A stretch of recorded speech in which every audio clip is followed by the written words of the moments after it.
अगर आप कलीसिया में देखोगे लोग ऐसे बैठे होते हैं, वो मुंह नहीं खोलते। हर बार ये बात बोलता हूँ, परमेश्वर के लिए लाल समंदर दो भाग करना आसान था कई मसीहों के दो होठों को दो भाग करने से, क्योंकि दो होठ चिपके हुए हैं, कभी नहीं खुलते।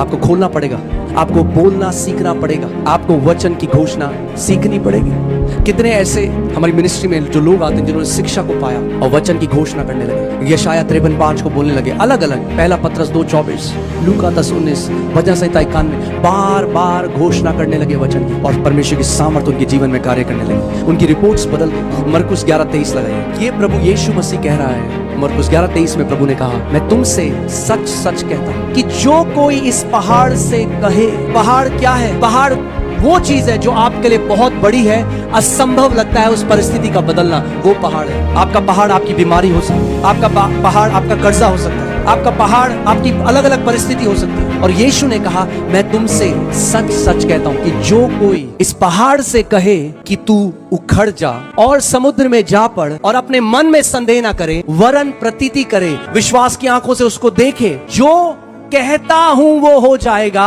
तो उसके लिए वही होगा। क्या होगा? जो वो कहता है। यीशु ने ये नहीं कहा जो कोई मुझसे प्रार्थना करे कि प्रभु मेरे पहाड़ को उखाड़ दे। प्रभु ने कहा जो कोई इस पहाड़ से कहे। आपको सीखना पड़ेगा अपने कैंसर को कमांड करना, आपको सीखना पड़ेगा अपनी बीमारी को कमांड करना, आपको सीखना पड़ेगा उस मरी हुई किडनी को कमांड करना, आपको सीखना पड़ेगा अपनी बीमारियों से बात करना और उनको कहना, कैंसर यीशु के सामर्थी नाम में उखड़ मेरे शरीर से और समुद्र में जा पड़।